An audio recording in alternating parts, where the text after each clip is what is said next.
সুনানে তিরমিজি আর মুসনাদে হাকিম, মুসনাদে আহমদ ইবনে হাম্বলের হাদিস। আল্লাহ যখন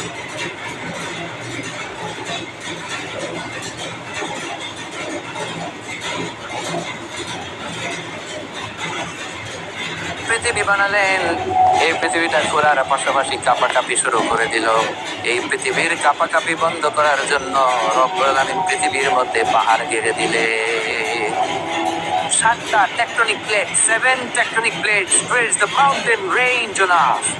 7টা টেকটনিক প্লেট আল্লাহ দিলেন। পৃথিবী সৃষ্টি করার পরে পৃথিবী কাঁপে, আল্লাহ পাথর দিয়ে পেরেক মারলেন, পৃথিবী আর কাঁপে না। সুবহানাল্লাহ। ফেরেশতারা দেখে তো অবাক। ফেরেশতারা বলে, আল্লাহ পাহাড়ের এত শক্তি, পাহাড় গেড়ে দিলেন পৃথিবীতে, আর পৃথিবী কাঁপে না। হাল মিন খালকিকা আশাদ্দু মিনাল জিবাল। আল্লাহ আপনার সৃষ্টির মধ্যে পাহাড়ের চেয়ে শক্তিশালী কি কিছু আছে? আল্লাহ বললেন, নাআম, আছে। আল হাদিদ, লোহা। লোহা পাহাড়ের চেয়ে শক্তিশালী, কারণ লোহা পাহাড়ে মারলে পাহাড় ভেঙে যায়, ঠিক কিনা? ফেরেশতারা আরো অবাক, লোহা এত শক্তিশালী। হাল মিন খালকিকা আশাদ্দু মিনাল হাদিদ। আল্লাহ, তাহলে লোহার চেয়ে শক্তিশালী মনে কিছু নাই, আছে? আল্লাহ বললেন, নাআম, আছে। আন্নার, আগুন, কারণ আগুনের মধ্যে লোহা ফেলে দিলে লোহা গলে যায়, ঠিক কিনা? ফেরেশতারা তো আরো অবাক। ফেরেশতারা বলে, তাই নাকি? আগুন এত শক্তিশালী, তো হাল মিন খালকিকা আশাদ্দু মিনান নার। আল্লাহ আপনার সৃষ্টিতে আগুনের চেয়ে শক্তিশালী কিছু আছে? আল্লাহ বলে, আছে। আলমা, পানি, কারণ আগুনের মধ্যে পানি ঢাললে আগুন পাওয়া যায়। ফেরেশতারা তো এবার আরো অবাক, পানি এত শক্তিশালী, ওই পানি ঘট ঘট ঘট ঘট করে আমরা খাই, এত শক্তিশালী আল্লাহ। হাল মিন খালকিকা আশাদ্দু মিনাল মা। আপনার সৃষ্টিগুলোর মধ্যে পানির চাইতে শক্তিশালী কি কিছু আছে? আল্লাহ বলে, আছে। সেটা আবার কি? আল্লাহ বলে, আর রিহ, বাতাস। বাতাস যখন সাগরের পানির মধ্যে উচ্ছ্বাস মারে তখন এটা জলোচ্ছ্বাস হয়ে যায়, ঠিক কিনা? বাতাসের ধাক্কায় পানি জলোচ্ছ্বাস হয়ে এক জায়গা থেকে আরেক জায়গায় যায়। আল্লাহ বললেন, পানির চাইতেও শক্তিশালী সৃষ্টি আমার আছে, ওইটার নাম বাতাস। ফেরেশতারা অবাক হয়ে আবার জিজ্ঞেস করে, আল্লাহ আপনার সৃষ্টিকুলের মধ্যে বাতাসের চাইতেও শক্তিশালী কিছু আছে কিনা বলে। আল্লাহ বললেন, আছে। বাতাসের চাইতেও শক্তিশালী হলো আমার আশরাফুল মাখলুকাত মানুষ। ওই মানুষ, যে মানুষ গোপনে দান করে। আল্লাহ কাসিরুন মা ইনদাল্লাহ বাইনাকা আনতা ওয়া বাইনাল্লাহ। আল্লাকা সাদাকাতুন তাখফা লা ইয়ালামুহা ইল্লাল্লাহ। আল্লাকা সিররুন ইনদাল্লাহ বাইনাকা আনতা ওয়া বাইনাল্লাহ। আল্লাকা সাদাকাতুন তাখফা লা ইয়ালামুহা ইল্লাল্লাহ।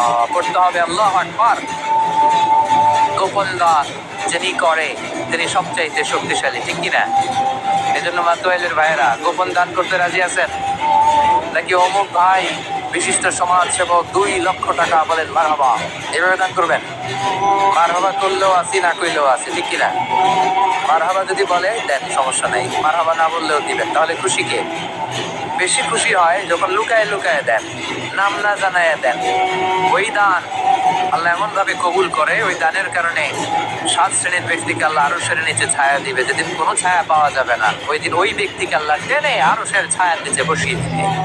তাহলে কোরআন পাহাড়ের কথা যা বলেছে, বিজ্ঞানে ওই কথা আছে না নাই? এরপর কোরআন বলেছে, আলম তারা আন্নাল্লাহ ইউসজি সাহাবান সুম্মা ইউআল্লিফু বাইনাহু সুম্মা ইয়াজআলুহু রুকামান ফাতারাল ওয়াদকা ইয়াখরুজু মিন খিলালিহি। আল্লাহ সাগরের পানিগুলোরে তারায় মেঘ বানায়, আকাশে নেয়, বৃষ্টি নাজিল করে। এটাকে বলে, সায়েন্স এটার নাম দিয়েছে ওয়াটার সাইকেল বা হাইড্রোলজিক্যাল সাইকেল। এটাই আল্লাহ কোরআনে এইভাবে বলেছে, আলম তারা আন্নাল্লাহ ইউসজি সাহাবা। তোমরা কি দেখো না, সূর্যের তাপে বাষ্প হয়ে, গ্যাস হয়ে পানিগুলো উপরে ওঠে। যারা বিমান দিয়ে ফ্লাই করেন তারা বিমানের জানলার পাশে সিট পেলে দেখেন নাই কিভাবে মেঘমালাগুলো বিমানের সাথে খেলা করে? এগুলো তৈরি করছে কে? তার মানে কোরআন যা বললে বিজ্ঞান তাই মানে। সানশাইন, সূর্যের প্রখর তাপে পানিগুলো বাষ্প হয়ে উপরে যায়, ঘনীভূত হয়, কন্ডেনসেশন, কন্ডেন্সড হয়, ঘনীভূত হয়, মেঘমালা হয়। ওই মেঘ থেকে ঝিরিঝিরি ঝিরিঝিরি বৃষ্টি নাজিল করে কে? আমাদের ফসল খেতে গরু যদি খাইতে আসে, আমরা তারাই না? আল্লাহ কয়, তুই তোর ফসল ক্ষেত বাঁচানোর জন্য গরু তারাস, আমি তো আকাশে মেঘ তারাই। তোর এখান থেকে যে ফসল আসে, এখানে ফসল উৎপাদনের জন্য পরিশ্রম তুই একা খরচ নাই, আমারও পরিশ্রম আছে। তুই দুনিয়ার জমিনে ছাগল তাড়িয়ে দিস, মেঘ তাড়িয়ে দিস, আমি আল্লাহর আদেশে আদেশে আকাশের মেঘগুলো আমি তাড়িয়ে তোর ক্ষেতের উপরে, ফসল ক্ষেতের উপরে নিয়ে বৃষ্টি নাজিল করে আমি সবুজ শ্যামল ফসল ক্ষেত দিয়েছি। তার মানে সায়েন্স যা বলেছে আর বিজ্ঞান যা বলেছে মিল আছে না নাই? আকাশে মেঘমালা দেখলে বিষ্ণু ইসা ইসলাম ভয় পেয়ে যেতেন, দোয়া করতেন আল্লাহুম্মা সাইয়্যিবান নাফিআ, আল্লাহ উপকারী বৃষ্টি দেন। বৃষ্টি দেখলে, মেঘ দেখলে আল্লাহ রাসূল পেরেশান, একবার ঘরের ভিতরে আরেকবার বাইরে, একবার ভিতরে আরেকবার বাইরে। আম্মা জান বলতেন, ইয়া রাসূলুল্লাহ, আকাশে মেঘ দেখলে আপনি পেরেশান হন কেন? আল্লাহ রাসূল কেঁদে কেঁদে বলতেন, আয়েশা আমি জানি না এই বৃষ্টি আর তুফান থেকে মদিনায় সজীব শ্যামল ঘাস লতা পাতা জন্মাবে, নাকি এর মধ্যে থেকে বজ্রপাত এসে আমাদের পাপের কারণে আল্লাহ মদিনাটারে জ্বালিয়ে দিবে, আমি জানি না। আমরাও যে আকাশে মেঘমালা দেখি, আমরা কি জানি এটা কি রহমতের মেঘ না আযাবের মেঘ? জানি আমরা। তারপরও বৃষ্টি আসলে আমাদের গান আসে না নাই? বৃষ্টি আসলে দেখবেন গান লাগাই দেয়, বৃষ্টি পরে টাপুর টুপুর, ওই কয় পায়ে দিয়ে শোনার নপুর, সব মুখস্থ। এগুলো করা যাবে না। বৃষ্টি দেখলে দোয়া করতে হবে, আল্লাহুম্মা সাইয়্যিবান নাফিআ, আল্লাহুম্মা আসকিনা গাইসান মুগীসান মারিআন মারিআন নাফিআন গায়রা দার আজিলান গায়রা আজিল। আল্লাহ এই মেঘমালা থেকে এমন বৃষ্টি দাও যে বৃষ্টি আমাদের জন্য কল্যাণকর, যে বৃষ্টিতে ঘাস লতা পাতা জন্মায়, যে বৃষ্টিতে আমাদের গবাদি পশুর জন্য রিজিক থাকে। কল্যাণকর বৃষ্টি দাও আল্লাহ, ক্ষতিকর বৃষ্টি দিও না, তাড়াতাড়ি দাও, দেরি করো না। চিল্লায় পড়ে না আমিন। তাহলে কানগুলো খরগোশের কানের মতো খাড়া করে শোনেন। আল্লাহর হাবিব বললেন, মুস্তাদরাকে হাকিমের হাদিস, সিমতান লা তুরাদ্দান, দুই দোয়া আল্লাহ কখনো ফিরিয়ে দেন না। কয় দোয়া? এক হচ্ছে ইনদান নিদা, আজানের পরে যে দোয়াটা করা হয়, আজান আর একামতের মাঝখানে দোয়া, আজানের সময় দোয়া, এই দোয়া আল্লাহ ফিরিয়ে দেয়, একটা গেল। দুই নাম্বার হচ্ছে তাহতাল মাতর, বৃষ্টির নিচে দাঁড়িয়ে দোয়া করলে ওই দোয়া কবুল করে কে? আর আমরা বৃষ্টির নিচে দাঁড়িয়ে আঁকা বাঁকা মেঠো পথে কোন রূপসী হেঁটে যায়, আছে না নাই?